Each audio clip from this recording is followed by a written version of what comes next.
நாம் தமிழர் கட்சியின் தலைமை ஒருங்கிணைப்பாளர் சீமான் செய்தியாளர்களை சந்திக்கிறார். நேரலையில் பார்ப்போம். நடக்கிற இந்த போராட்டம்ங்கிறது தமிழ்நாடு முழுமைக்கும் இருக்கிற நம் மலைகளை ஒண்ணுதான் என் அன்பு சொந்தங்களுக்கு நான் சொல்லுவேன். இங்க இருக்கிற என்னிலும் இளைய என் தம்பி தங்கைகளுக்கு சொல்லுவேன். மலை என்பது நம் பூமி தாயின் மார்பு என்பதை நீங்க என்றைக்கு உணர்கிறீர்களோ, நம் தாயின் மார்பிலிருந்து நமக்கு பால், பூமி தாயின் மலை மார்பிலிருந்து அருவியிலிருந்து ஆறு, ஆறிலிருந்து நீர், நீரிலிருந்து சோறு, சோறிலிருந்து வயிறு, வயிறிலிருந்து உயிர், உயிரிலிருந்து வாழ்க்கை என்கிற இந்த உயிரியல் அறிவியல் உண்மையை நீங்கள் என்றைக்கு உணர்கிறீர்களோ அன்னைக்கு அது கற்கள் அல்ல, மணல் அல்ல என்பதை நீங்கள் உணர தொடங்குவீர்கள்.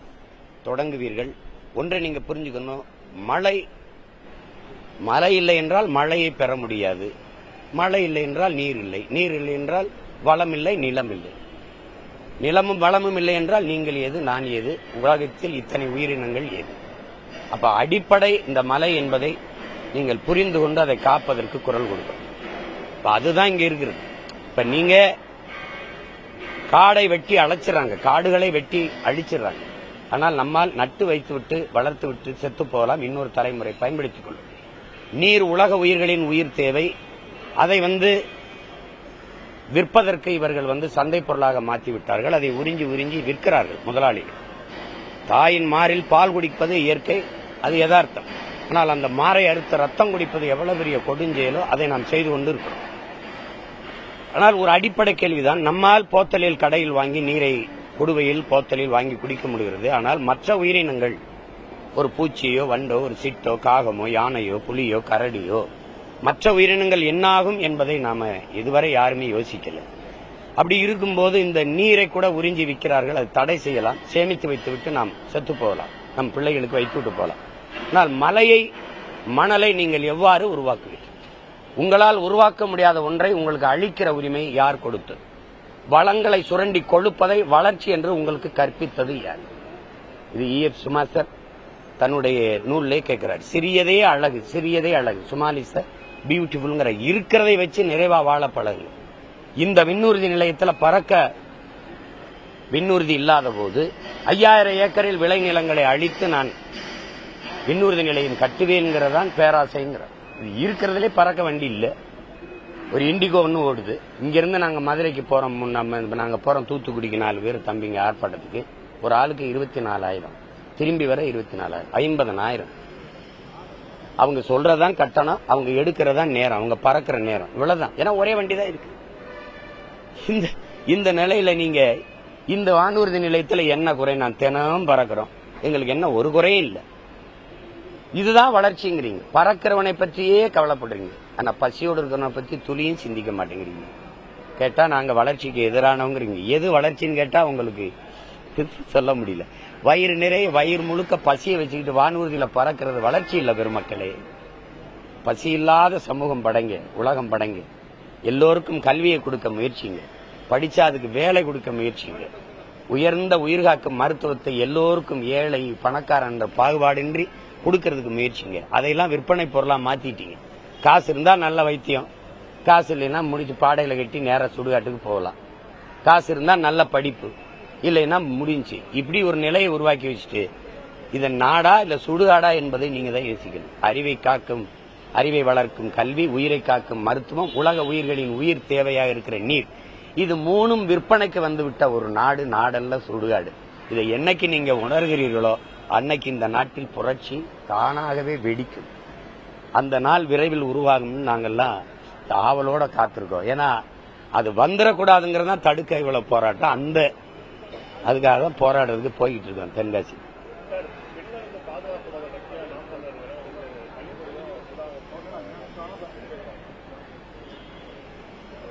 சொல்லணும்னு சொல்றாங்க, அவங்க எங்களை பார்த்து கேள்வி எழுப்புறாங்க.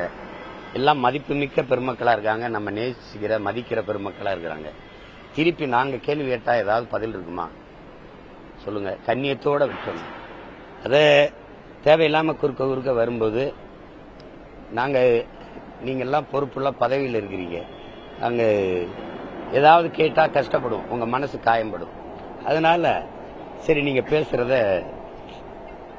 அது என் தங்கைகள் சொல்லணும், என் கட்சியில் இருக்குன்னு சொல்லணும், நீங்க சொல்லக்கூடாது, அதை திமுக சொல்லக்கூடாது. புரியுதா? வேற ஏதாவது கேள்வி?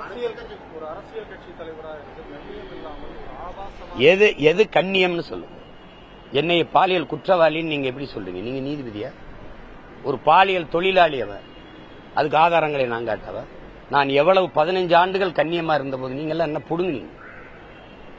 அவ தான் பொண்ணு, அவளுக்கு தான் மனசு இருக்கு, அவளுக்கு தான் காயம்பட, அவளுக்கு தான் நீதி.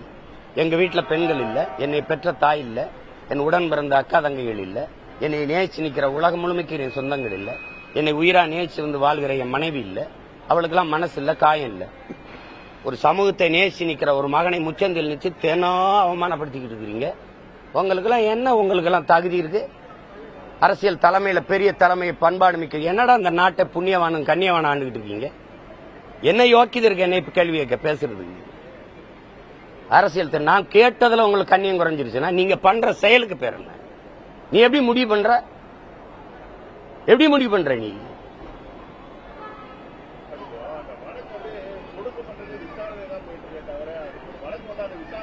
தெரியுதுல்ல, விசாரணைன்னு தெரியுதுல்ல, நீ எப்படி முடிவு பண்ண பாலியல் குற்றவாளின்னு? உன்னை யார் எப்படி பேச சொல்றது? வழக்கை தொடுத்தது நான், வழக்கு நடந்துகிட்டு இருக்குல்ல, அதுக்குள்ள நீ வந்து ஒரு பாலியல், நீங்கள் ஒரு பாலியல் குற்றவாளின்னு சொல்ல நீ யார்? நீ யாரு? எப்படி சொல்லுவ? அது தொடுக்கப்பட்டிருக்கு. இன்னைக்கு கேரளால நேத்து வந்த தீர்ப்பு என்ன? ஒரு பெண் சொல்லுவதாலேயே அது அப்படியே உண்மையா இருக்குன்னு எப்படி நம்புறீங்க? கேட்டிருக்காரா இல்லையா நீதிபதி? அவரும் நீதிபதி தானே. அப்புறம் பக்கத்துல தானே இருக்கு, 15 கிலோமீட்டர் தூரத்துல. சொல்லலாம் தம்பி, 1000 பேர் சொல்லலாம். இப்ப நான் உங்க மேல பழி சொல்லவா? சொல்லிட்டு போவா? யாரும் சொல்லலாம். அப்படியே ஏற்கனவே இருக்க விசாரணை நடந்துகிட்டு இருக்கும்போது நீ எப்படி குற்றச்சாட்ட வைப்ப? விசாரணை முடிவுல தானே தெரியணும். அதுக்குள்ள ஏன் நீ இந்த குற்றச்சாட்டை வைக்கிற? உன் நோக்கம் என்ன? நீ என்ன தகுதியை பத்தி பேசுற, அருகதையை பத்தி பேசுற? நீங்க தலைமை பண்போட பேசுங்க, நடந்துக்கிறீங்க. இந்த நாட்டில் இவ்வளவு பிரச்சனை இருக்கு, இவங்களா வாய் திறந்தது எங்கே? அம்மையார் கனிமொழி இந்த அண்ணா பல்கலைக்கழக அந்த பாலியல் வன்கொடுமைக்கு, பொள்ளாச்சி பாலியல் துயர கொடுமைக்கு நாடங்களும் 9வது படிக்கிற பிள்ளையா 4 வாத்தியார்கள் சேர்ந்து கற்பமாக்குனாங்களா, அதுக்கு வாய் திறந்தது தங்கச்சி ஸ்ரீமதியுடைய படுகொலையில. அதுல அந்த கொலையில, அந்த சாவுல என்ன அதுக்கு கருத்தென்ன? மனநலம் பாதிக்கப்பட்ட பெண்ணை 8-10 பேர் சேர்ந்து வன்புணர்வு செஞ்சான, அதுல உங்க கருத்தென்ன? தினந்தோறும் பள்ளிக்கூடத்துக்கு போற பிள்ளைகளை ஆசிரியர் தாளாளர்கள் துன்புறுத்துவதில் உங்க கருத்தென்ன தம்பி? 3 வயது குழந்தைய மயிலாடுதுறையில் ஒருத்தன் அது வன்புணர்வு செஞ்சு கண்ணு கட்டி மண்டையில அடிபட்டு கண்ணு சிதைஞ்சு போயிருக்குது, அதுல உங்க கருத்தென்ன? அப்போ வாயில் என்ன இருந்தது? ஏன்னா இங்க யாரும் இல்ல, இங்க முன்னாடி நிக்கிறவன் சீமான். அதனால நீங்க பேச வேண்டியது வருது. நடுங்குறீங்க, என்னை பார்த்து என்னை எதிர்கொள்ள முடியல. நான் எடுத்து வைக்கிற அரசியலுக்கு தான் பதில். இதே காங்கிரஸ், கம்யூனிஸ்ட் கட்சி ஒரு உண்ணி மாதிரி இந்த ரத்தத்தை, இந்த திராவிட பன்னிகளின் ரத்தத்தை குடிச்சு நிக்கிறீங்க. பேச என்ன தகுதி வச்சிருக்கீங்க? மும்மொழி கொள்கையில காங்கிரஸ், கம்யூனிஸ்ட் நிலைப்பாடு என்ன? புதிய கல்விக் கொள்கையில உங்களுடைய உங்களுக்கு நிலைப்பாடு என்ன? ஏற்கிறீர்களா, எதிர்க்கிறீர்களா? உங்களுக்கு என்ன நிலைப்பாடு இருக்கு? அங்க கருத்து என்ன இருக்கு? கச்சத்தீவு மீட்புல, காவிரி நதிநீர் உரிமையில, முல்லை பெரியாற்று நதிநீர் உரிமையில உங்க நிலைப்பாடு. கேரளா அங்கிருந்து குப்பையை கொட்டிட்டு போகுது, அதுல உங்க நிலைப்பாடு. மலைகளை எல்லாம் வெட்டி கல்குவாரி கற்களா ஏத்துறதுல உங்க நிலைப்பாடு. நாம் தமிழர் கட்சியின் தலைமை ஒருங்கிணைப்பாளர் சீமான் சென்னை விமான நிலையத்தில் செய்தியாளர்களை சந்தித்திருந்தார். அப்போது நடிகை அழைத்த பாலியல் வழக்கு விவகாரம், பரந்தூர் விமான நிலையம் அமைக்கப்படுவது, மும்மொழி கொள்கை என பல விஷயங்கள் குறித்து பேசியிருக்கிறார். அதனை பார்த்தோம். உங்களுக்கு கௌரவம், உங்களுக்கு பெருமை, உங்களுக்கு மதிப்பு.